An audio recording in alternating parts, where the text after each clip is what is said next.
Hi friends, வணக்கம். நம்ம அந்த வீடியோவில் என்ன பார்க்க போகிறோம்னா வாழைத்தோட்டம் தான் பார்க்க போகிறோம். நீங்கள் நிறைய பேர் நினைப்பீங்க வாழைத்தோட்டம் வச்சு லட்சக்கணக்கில் சம்பாதிக்கலான்னுட்டு.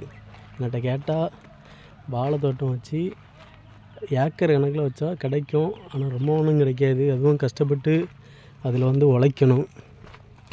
வாழைக்கு உரம் போடணும், மருந்தடிக்கணும், நிறைய வேலை இருக்குது. முதலீடு எல்லாம் பார்க்கும்போது மேக்ஸிமம் ரொம்ப ஒன்றும் கிடைக்காது. அதே சமயத்தில் கிடைக்கும், ஆனால் அதில் நம்ம வாழை தொடங்கிறதுக்கு முன்னாடி சின்ன கன்னாக இருக்கும். அந்த டைமில் ஊடு பயிர் போடணும். பச்சை மிளகா, கத்தரிக்காய் அப்படி ஏதாவது சைடில் ஒன்று போட்டுட்டோம்னா அது ஒரு 2 மாதத்தில் நல்லா இதாக கிடைக்கும். அப்படி கிடச்சா கொஞ்சம் லாபம் இருக்கும். மற்றபடி வாழையே நம்ம போட்டுட்ருப்போம். ஆனால் பார்த்திங்கன்னா திடீர்னு உங்களுக்கு நல்லா காற்றடிக்குது, வாழையெல்லாம் சாஞ்சு போச்சுன்னா அது ரொம்ப நட்டமாக இருக்கும். விவசாயிகள்லாம் ரொம்ப கஷ்டப்படுவாங்க. அதே மாதிரி இந்த வாழையெல்லாம் வெட்டி நீங்கள் கடையில் சந்தையில் கொடுக்கும்போதே உங்களுக்கு தெரியும். வாழை வச்சுருக்கவங்களுக்கு கஷ்டப்பட்டு மாத கணக்கில் இதில் கிடந்து உழைச்சி எடுத்து கொண்டு போவோம்.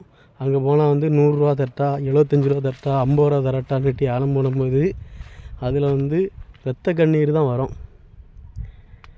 இப்படி தான் இருக்குது. 150 ரூபா போகும், 200 ரூபா போகும். நல்லா போச்சுன்னா லாபம் இருக்கும். அதுவும் ஒரு 50,000 ரூபா கிடைக்கும், அவ்வளோதான் கிடைக்கும்.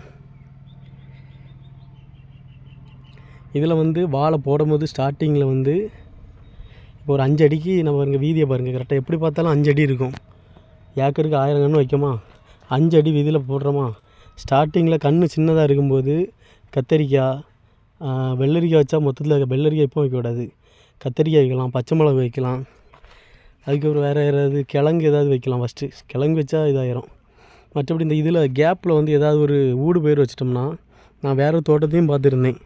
இதே மாதிரி தான் ஊடு பயிர் வைக்கும்போது அதில் ஒரு 2 மாதத்துலேயே நல்லா அதோட பலன் நமக்கு கிடச்சிரும். அப்படி பார்க்கும்போது லாபம். அதேமாரி குலை போட்டு முடியக்கூடிய ஸ்டேஜ் வரும்போது, குலை தள்ளின பிறகு இதில் நம்ம வெள்ளரிக்காய் வச்சு விட்டுறணும். குலை தள்ளினோடனே வாழையை வெட்டி விட்டுட்டோம்னா, சும்மா கிடக்கு போடுவோம்ல, வாழையை வெட்டி கீழே போடும்போது அது இந்த இப்படி வெள்ளரிக்காய் போட்டுட்டோம்னா அது 1 மாதம் சும்மா தோட்டம் கிடக்கும்போது அதில் கொஞ்சம் லாபம் கிடைக்கும். இப்படி தான் இருக்குது. அதுக்காக விவசாயத்தெல்லாம் விட்டுட்டு போக முடியாது. உங்களுக்கு வீடியோ பிடிச்சிருந்தால் லைக் பண்ணுங்கள். ஏதோ நமக்கு தெரிஞ்சது.